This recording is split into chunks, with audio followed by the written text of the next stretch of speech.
Many diverse species appear quite abruptly. More than 30 invertebrate species, such as jellyfish, starfish, trilobites, and snails, emerge all of a sudden. In Darwin's theory, if you think of the branching tree, Darwin's branching tree, the common ancestor down here, and the different modern forms of animals up here, you would have one form to begin with, and then it would gradually diverge into slightly different forms and more different until you get the major differences that we see now.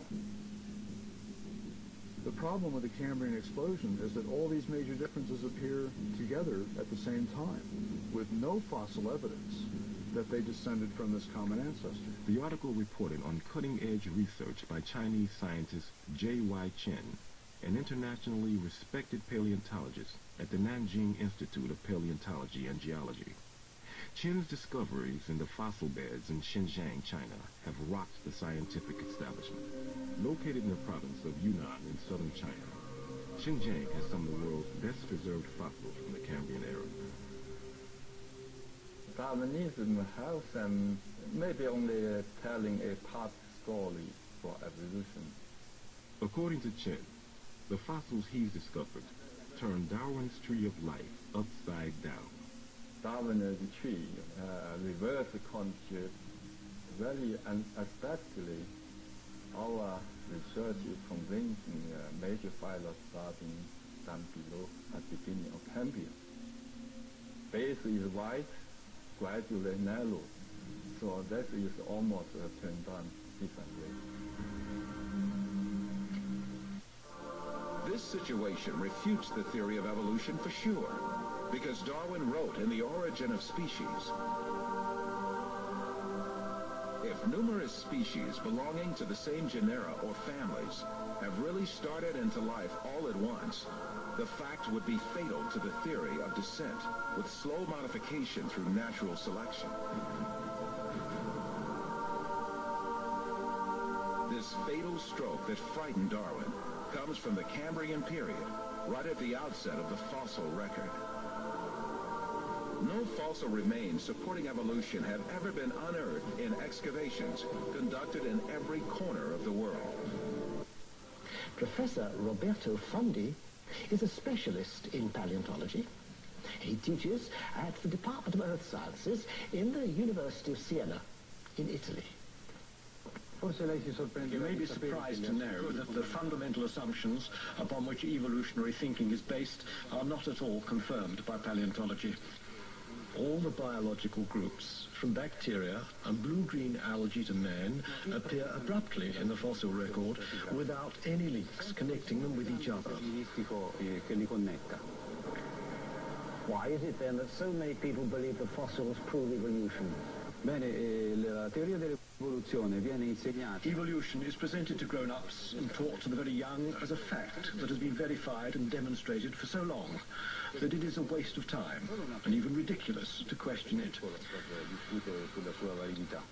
So, what is the truth of the matter? Well, there is a history book of the past, and that is the rocks and the fossilized remains in them. So it is up to the paleontologist to read that book and give the answer. And what do you read in that book, Professor? The fact is that after nearly 2 centuries of intense research, the paleontological evidence for evolutionary theory is not only rare, but highly questionable. The point is that if evolution had really happened, the evidence would be in great abundance and incontestable. The museums would be overflowing with fossils, clearly documenting the transitions between the various biological groups. Yet there are none. Moreover, there is no indication that the situation will change in the future. Those very few fossils which are claimed to show some kind of evolutionary link, such as the amphibians Ichthyostica and Simoria, the reptile Propenognathus, the bird Archaeopteryx, and the Australopithecine ape called Homo habilis, are very far from conclusive. Faced with these realities made clear by the fossil record, evolutionists directed all their attention to the claim that man evolved from ape-like creatures. 6,500 different ape species have lived so far, and the majority of them are extinct. The skulls of these extinct apes, both big and small, constituted a great resource for evolutionists on which to exercise their imaginations freely.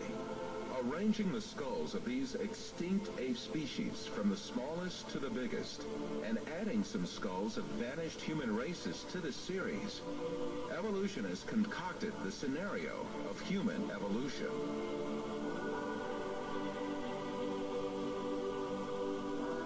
The most important role of this scenario is given to the extinct ape species called Australopithecus. The first Australopithecus fossil was found in 1924 by a paleontologist named Raymond Dart.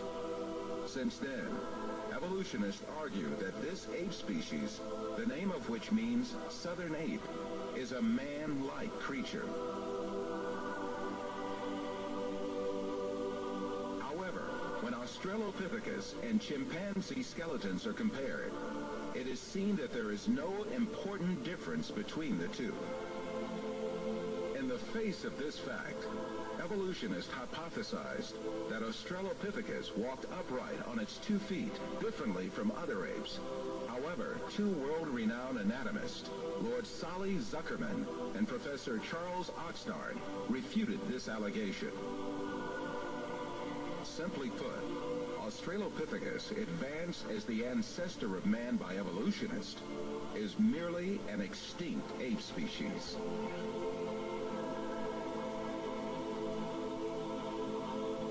On the other hand, fossils that are included by evolutionists under imaginary classifications, such as Homo erectus, Homo ergaster, or Homo sapien archaic, in fact belong to different human races.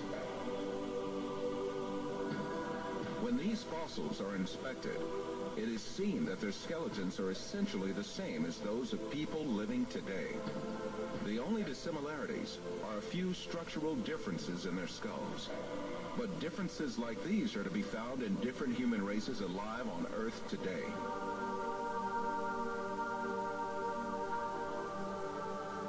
The famous evolutionist paleontologist Richard Leakey admits that the difference between the skulls classified as Homo erectus and those of modern men is only racial. These differences are probably no more pronounced than we see today between the separate geographical races of modern humans.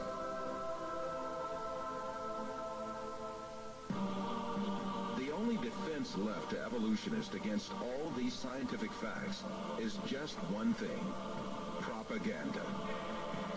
The baseless scenario of the human evolution is imposed on the public by means of imaginary drawings that appear in evolutionist publications.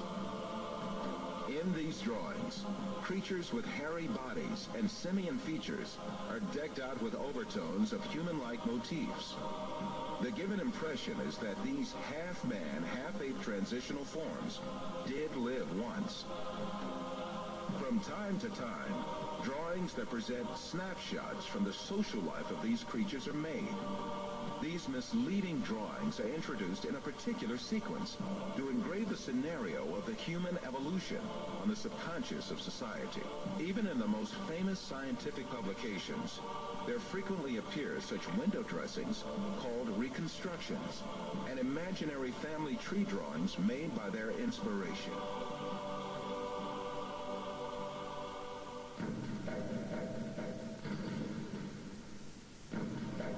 The imaginative power of evolutionists is not limited to fictional drawings and models. They go even further and shoot movies in which imaginary half-man, half-ape creatures act. However, all of these are pure deception. The only evidence at hand is generally nothing more than a few skull fragments or a tibia. The hair, skin, nose, ears, lips, or other facial features of a living being cannot be determined from its bone remains.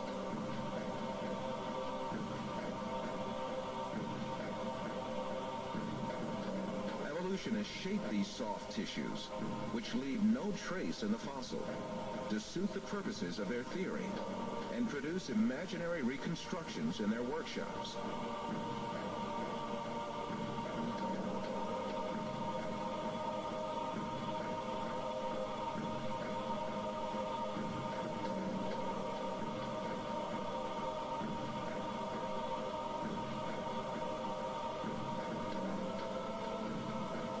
Ernest Houghton from Harvard University states that these drawings have no scientific value.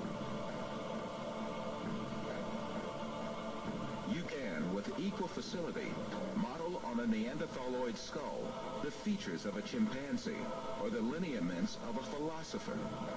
These alleged restorations of ancient types of man have very little, if any, scientific value and are likely only to mislead the public. Evolutionists go so far in this subject that they can even invent very different faces for the same skull. The three entirely different reconstructions made for the fossil called Zensanthropus is a famous example showing how persistent evolutionists are in producing these false masks. Evolutionists engage not only in drawing and modeling tricks, sometimes they commit deliberate forgeries. The most famous of these frauds is the Piltdown fossil, introduced in England in 1912 by an evolutionist named Charles Dawson. This fossil was presented as the most important transitional form between ape and man, and was displayed in museums for more than 30 years. Experts who re-examined the fossil in 1949 discovered that it was a forgery that had been produced by attaching an orangutan's jaw to a human skull.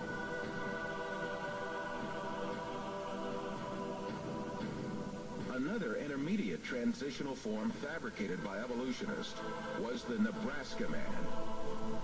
This was cooked up in 1922 on the basis of a single fossil tooth. The evolutionists did not neglect to give it an ostentatious Latin name, Asparapithecus haroldcooki, or to make imaginary drawings related to it. It was soon revealed that the tooth that had been the source of inspiration for Nebraska Man, in fact, belonged to a wild pig. Many other fossil skulls have been presented as great evidence for evolution failed one by one. Neanderthal man was advanced as evidence in 1856, dismissed in 1960.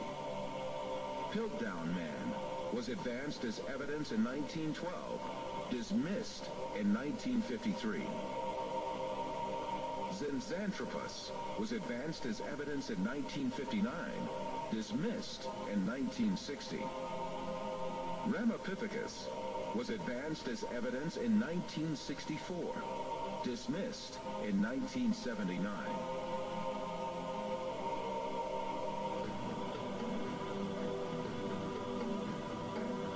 Despite all these facts, these skulls are still presented to the public through the media and in some evolutionist textbooks as if they were scientific facts.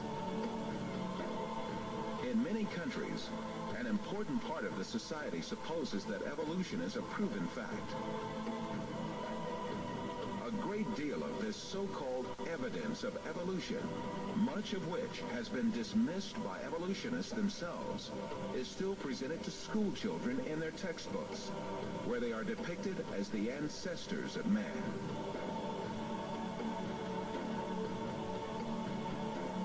In fact, the truth that the evolutionists try so hard to deny and conceal is there for all to see. Species appeared all of a sudden and perfectly on the earth. That is, they were created.